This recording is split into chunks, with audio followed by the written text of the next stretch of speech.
कभी रात में खुले आसमान को देखकर ये ख्याल आया है कि हम इस तारों भरी चादर में आखिर हैं कहाँ? आज हम इसी सवाल का जवाब ढूंढने निकलेंगे एक ब्रह्मांडीय सफर पर, जिसकी शुरुआत होगी ठीक हमारे ऊपर मौजूद उस रात के आसमान से। रात में जो एक दूधिया से चमकदार पट्टी आसमान में दिखती है, जिसे हम आकाशगंगा कहते हैं, वो असल में हमारा ब्रह्मांडीय घर है। समझिए कि ये अरबों खरबों तारों का एक बहुत बड़ा शहर है और हमारा सूरज बस उस शहर का एक छोटा सा नागरिक। तो चलिए इस शहर की गलियों में जरा झांक कर देखते हैं। ये सवाल तो हम सबके मन में कभी ना कभी आता ही है। आसमान में टिमटिमाते ये अनगिनत बिंदु आखिर हैं क्या? कोई ज्यादा चमकता है तो कोई कम। चलिए आज इस पहेली को मिलकर सुलझाते हैं। हमारी आज की यात्रा का नक्शा कुछ ऐसा रहेगा। हम आकाश के अजूबों से शुरुआत करेंगे, फिर अपने सौर परिवार से मिलेंगे, ग्रहों का दौरा करेंगे, अपनी पृथ्वी की खासियत को समझेंगे और आखिर में ब्रह्मांड में अपना पता ढूंढेंगे। तो चलिए देर किस बात की, शुरू करते हैं अपनी यात्रा का पहला पड़ाव और ये समझते हैं कि जब हम ऊपर की ओर देखते हैं तो असल में हमें क्या क्या दिखाई देता है। इन सभी चीजों के लिए एक नाम है, खगोलीय पिंड। इसमें हमारा सूरज, चांद, दूर के टिमटिमाते तारे और हर वो चीज शामिल है जो हमें रात के आसमान में दिखती है। कह सकते हैं कि ये एक बहुत बड़ा परिवार है। अच्छा, तो ये खगोलीय पिंड भी मोटे तौर पर दो तरह के होते हैं। एक तरफ हैं तारे, जो गैसों के बहुत बड़े और गर्म गोले हैं, जैसे हमारा सूरज। इनकी अपनी गर्मी और अपनी रोशनी होती है। दूसरी तरफ हैं ग्रह, जिनकी अपनी कोई रोशनी नहीं होती, वो तो बस अपने नज़दीकी तारे की रोशनी से ही चमकते हैं। और मज़े की बात यह है कि प्लैनेट शब्द का मतलब ही घुमक्कड़ होता है, क्योंकि ये आसमान में अपनी जगह बदलते हुए दिखते हैं। और ये बात जान के शायद हैरानी हो कि रात में दिखने वाले तारे असल में छोटे नहीं होते। उनमें से कई तो हमारे सूरज से भी हजारों गुना बड़े हैं। वो हमें छोटे से बिंदु जैसे इसलिए दिखते हैं क्योंकि वो हमसे बहुत बहुत ज्यादा दूर हैं।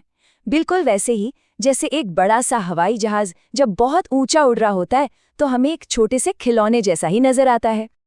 पुराने जमाने से ही इंसानों ने आसमान के इन तारों में कुछ खास पैटर्न या आकृतियां ढूंढी हैं। तारों के इन ग्रुप्स को नक्षत्र मंडल कहते हैं, जैसे कि सप्तऋषि, जिसे हम 7 तारों के समूह के रूप में आसानी से पहचान सकते हैं। पुराने समय में जब कंपास नहीं होता था, तब लोग इन्हीं तारों की मदद से रात में रास्ता ढूंढते थे, खासकर ध्रुव तारे से, जो हमेशा उत्तर दिशा में ही रहता है। चलिए अब दूर के तारों से वापस आते हैं अपने घर के पास, हमारे अपने मोहल्ले में, यानी हमारे सौरमंडल में। हमारा सौरमंडल एक बड़े परिवार जैसा है, जिसके मुखिया हैं हमारे सूरज। इस परिवार में 8 ग्रह, उनके चांद यानी उपग्रह और बहुत सारे छोटे बड़े सदस्य जैसे क्षुद्र ग्रह और उल्कापिंड भी रहते हैं। और ये मुखिया हमारा सूरज हमसे कोई 1-2 किलोमीटर नहीं, बल्कि लगभग 15 करोड़ किलोमीटर दूर है। सोचिए, इतनी जबरदस्त दूरी के बाद भी इसी की गर्मी और रोशनी से हमारे सौरमंडल में जीवन चलता है, और इसी की ताकत ने पूरे परिवार को एक साथ बांध कर रखा है। तो मुखिया से तो मिल लिए, अब बारी है परिवार के बाकी सदस्यों यानी ग्रहों से मिलने की। देखते हैं कि ये सब क्या करते हैं और कैसे घूमते हैं। सारे के सारे 8 ग्रह सूरज के चारों ओर एक फिक्स रास्ते पर ही घूमते हैं, जैसे कोई रेस ट्रैक हो। इन लंबे अंडाकार रास्तों को ही कक्षा या ऑर्बिट कहते हैं। कोई भी ग्रह अपनी कक्षा से बाहर नहीं जाता। अब सूरज से दूरी के हिसाब से इन 8 ग्रहों का क्रम याद रखना थोड़ा मुश्किल हो सकता है ना? पर इसके लिए एक बड़ा मजेदार तरीका है। एक अंग्रेजी वाक्य, my very efficient mother just served us nuts. इस लाइन के हर शब्द का पहला अक्षर एक ग्रह का नाम बताता है। मर्क्यूरी, वीनस, अर्थ, मार्स, जुपिटर, सैटर्न, यूरेनस और नेपट्यून। और इस टेबल पर एक नज़र डालिए। हर ग्रह की अपनी ही धुन है, अपनी ही रफ्तार। जहां बुध ग्रह पर एक साल सिर्फ 88 दिनों का होता है, वहीं बेचारे नेपच्यून को सूरज का एक चक्कर लगाने में 164 साल लग जाते हैं। और दिन रात का खेल भी अलग है। सबसे बड़ा ग्रह बृहस्पति इतनी तेजी से घूमता है कि वहां एक दिन 10 घंटे से भी कम में खत्म हो जाता है। अच्छा, हमारे पड़ोसियों में से एक ग्रह बड़ा खास है, शुक्र यानी वीनस। उसे अक्सर पृथ्वी का जुड़वां भी कह देते हैं। ऐसा इसलिए क्योंकि इसका साइज और शेप, मतलब आकार और बनावट, काफी हद तक हमारी पृथ्वी से मिलते जुलते हैं। चलिए अब इस टूर में उस ग्रह पर रुकते हैं जिसे हम अपना घर कहते हैं। आखिर हमारी पृथ्वी में ऐसा क्या खास है जो इसे पूरे सौर मंडल में सबसे अलग बनाता है?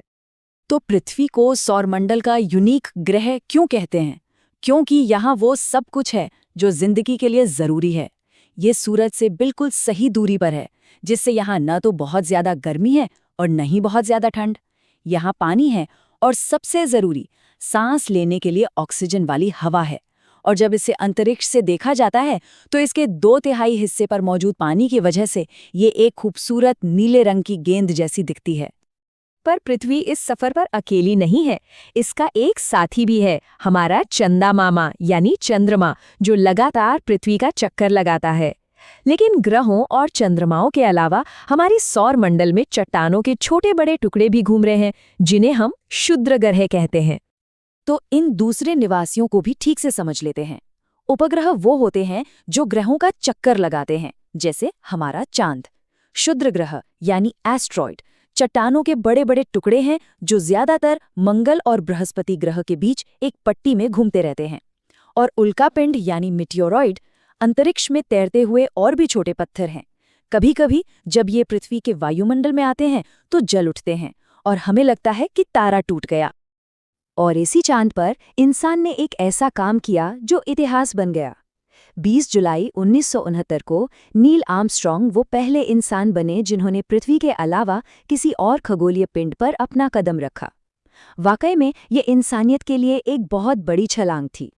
तो ठीक है, हमने अपना सौर मंडल तो देख लिया, पर अब थोड़ा और पीछे हटते हैं, जूम आउट करते हैं और देखते हैं कि ये पूरा का पूरा सौर मंडल खुद कहाँ पर मौजूद है।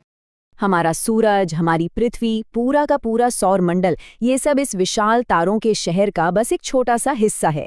इस शहर का नाम है आकाशगंगा या द मिल्की वे। ये खरबों तारों, धूल और गैस के बादलों की एक बहुत बड़ी घूमती हुई डिस्क है। और अब जरा सबसे हैरान करने वाली बात पर गौर कीजिए।